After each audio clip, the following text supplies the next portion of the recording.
पे और स्टॉक पर भी। तो चलिए बात करते हैं देश की लीडिंग डायग्नोस्टिक कंपनियों में से एक मेट्रोपोलिस हेल्थ केयर की। और देश में कई शहरों में कंपनी ने अपने डायग्नोस्टिक सेंटर्स खोले हुए हैं और लगभग 3,487 से ज़्यादा टेस्ट की सुविधा उपलब्ध है।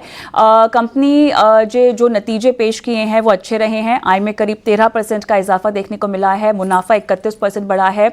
हेल्थ सुविधाएं बढ़ने और डायग्नोस्टिक सेगमेंट में जो रफ्तार में आती हुई दिखाई दे रही है, कितने मौके बनते हुए दिखाई दे रहे हैं, ग्रोथ का आउटलुक क्या है, इसी पर बात करते हैं। मेट्रोपोलिस हेल्थ केयर के सुरेंद्रन चिमनकुटली हमारे साथ जुड़ गए हैं। सर, स्वागत है आपका हमारी इस बेहद खास पेशकश पे। जो नतीजे आए हैं उसके लिए मुबारकबाद। और क्लियरली अब हमें आने वाली तिमाहियों को लेकर, आने वाले क्वार्टर्स को लेकर आपका क्या व्यू बनता है, उस पर सवाल पूछना है। लेकिन जिस तरह से हमने एक वॉल्यूम ग्रोथ आउटलुक और वॉल्यूम अगर मैं पूछना चाहूँ तो वो अब कैसा यहाँ से बढ़ता हुआ दिखाई दे रहा है? Q2 में आपने अपने लिए किस तरह के टारगेट्स अब रखे हुए हैं इन नतीजों के तर्ज पर? Okay, thank you, Kavita, and good afternoon to all your viewers. हमने क्वार्टर वन में अच्छा प्रदर्शन किया। हमने क्वार्टर वन का रेवेन्यू 13.1% ग्रो किया है, एबिटा जो है 21.2% ग्रो किया है और मार्जिन जो है 31.3% ग्रो किया है। सो ओवरऑल जो है क्वार्टर वन बहुत ही अच्छा क्वार्टर है हमारे लिए। और आगे जाके क्वार्टर टू जो है सीजनैलिटी भी हेल्प करता है, तो क्वार्टर टू में और भी आगे परफॉर्मेंस इंप्रूव करने का काफी चांसेस है। काफी अच्छा अपॉर्चुनिटी है क्वार्टर टू में और आगे जाके। और जहां तक हमारा फुल ईयर का जो गाइडेंस का बात है, हमने साल का शुरुआत में ये बोला था कि हमारा जो रेवेन्यू जो है 13 to 15% रेंज में इस साल ग्रो करने का पूरा उम्मीद है। और हमारा जो मार्जिन जो है 25 to 26% रेंज में रहेंगे। तो अभी भी हम लोग उसी को होल्ड कर रहे हैं। और हमारा जो आगे वाले जो क्वार्टर में और फुल ईयर में जो है रेवेन्यू प्रोजेक्शन और मार्जिन का जो प्रोजेक्शन है हमने जो साल का शुरुआत में दिया है वही रहेंगे। सर, ये बताइएगा सुरेंद्रन जी, जिस तरह से प्राइस हाइक ली गई है, अब उसको आने वाले वक्त में हम कैसे बढ़ता हुआ देख रहे हैं? क्या आने वाली तिमाहियों में भी हम प्राइस हाइक होता हुआ देखेंगे? क्योंकि कहीं ना कहीं अगर हम पेशेंट्स वॉल्यूम में देखें तो वहां पर आपका इजाफा होता हुआ देखा गया है। तो इन तमाम बातों को ध्यान में रखते हुए प्राइस हाइक आने वाली तिमाहियों में और कितनी होगी? देखिए, हमने क्वार्टर फोर लास्ट ईयर में जो है B2C में करीबन 6% का प्राइस इंक्रीज किया था। और जिसकी वजह से पूरा जो हमारा अभी रेवेन्यू में 2.5 to 3% का जो है रेवेन्यू पर पेशेंट्स का इंक्रीमेंट है।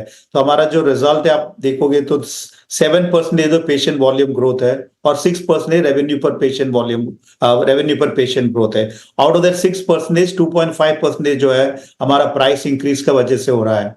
तो अभी देखिए, सिर्फ 2 ही क्वार्टर हुआ है अपने प्राइस इंक्रीज करके। जनरली अगर देखा जाएगा तो इस इंडस्ट्री में जो है 18 महीने से 24 मंथ्स 2 इयर्स में एक बार प्राइस का इंक्रीज होता है। तो अभी आगे वाला जो क्वार्टर जो इस साल में जो बचा हुआ उसमें जो प्राइस इंक्रीज करने का पॉसिबिलिटीज बहुत कम है। लेकिन अगले साल जब आएंगे तब हम प्राइस इंक्रीज के बारे में फिर एक बार कंसिडर करेंगे।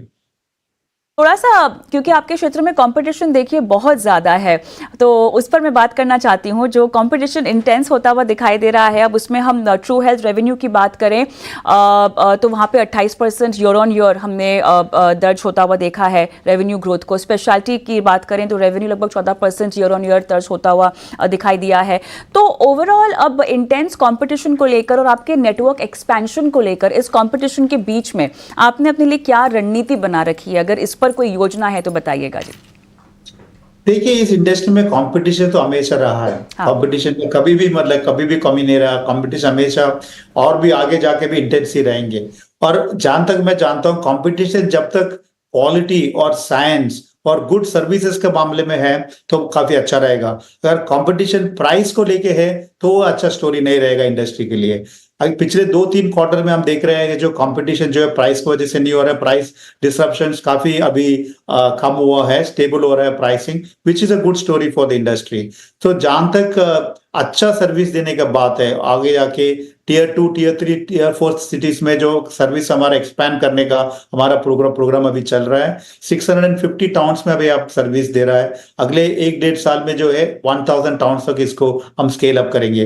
तो ये जो ऐसे सिटीज है जहां पे पोटेंशियल है, लेकिन अभी सप्लाई चैलेंजेस है, अच्छा क्वालिटी डायग्नोस्टिक सर्विसेज अभी नहीं है, इसलिए इस टाउन में जो है मेट्रोपोलिस एक्सपैंड करने से आगे जाके एक तो कस्टमर्स के लिए अच्छा होगा, दूसरा कंपनी का एक्सपेंशन के लिए भी अच्छा होगा।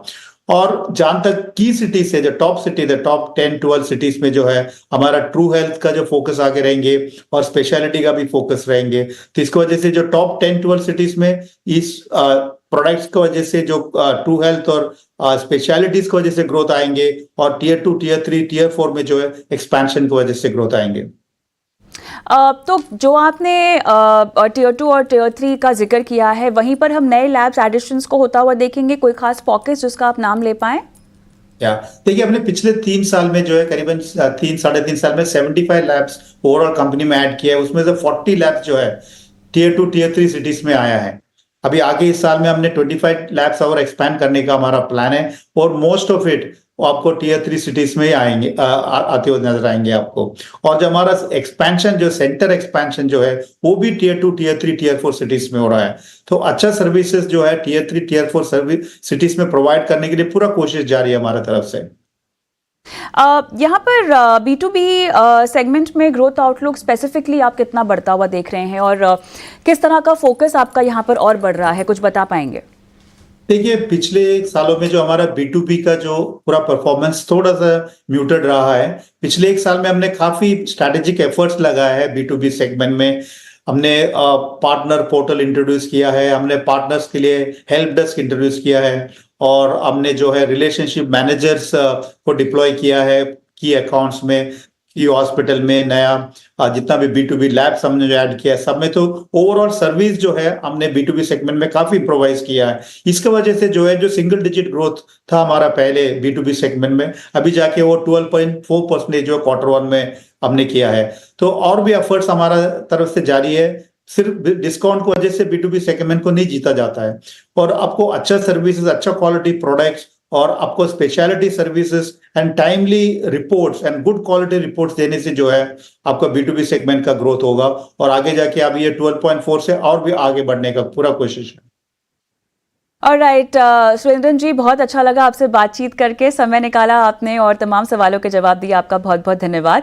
और अगले मैनेजमेंट से हम जुड़े, मेट्रो ब्रांड से हम बातचीत करेंगे नतीजों पर। उससे पहले मुझे शर्मिला जी से जुड़ना होगा और उनसे जो है बातचीत करनी होगी मेट्रोपोलिस हेल्थ केयर के नतीजों पर। शर्मिला जी, आपके रडार पे काउंटर है तो ज़रा बताइएगा, क्योंकि अगर हम देखें पिछले 6 महीनों के हिसाब से अच्छा खासा प्रदर्शन रहा है। स्टॉक का लगभग 25% के आसपास का रिटर्न, 1 साल में हम देख रहे हैं 44% के आसपास का है, लेकिन 1 महीने में एक दायरे में घूम रहा है स्टॉक। 2085 से लेके 2104 के आसपास की रेंज में ही है। बताइएगा आप कैसे रीड करती हैं? अभी आपने एक उनको बहुत अच्छा सवाल पूछा, जब आपने पूछा कि किस तरह से वो कंपटीशन फेस कर रहे हैं ऑनलाइन प्लेयर से। तो हमने पिछले 1-1.5 सालों में यही एक बड़ा शिफ्ट देखा था कि ऑनलाइन जो प्लेयर्स आ गए थे वो उनमें एक काफी अंडर कटिंग चालू किया था इन टर्म्स ऑफ सर्विसेज।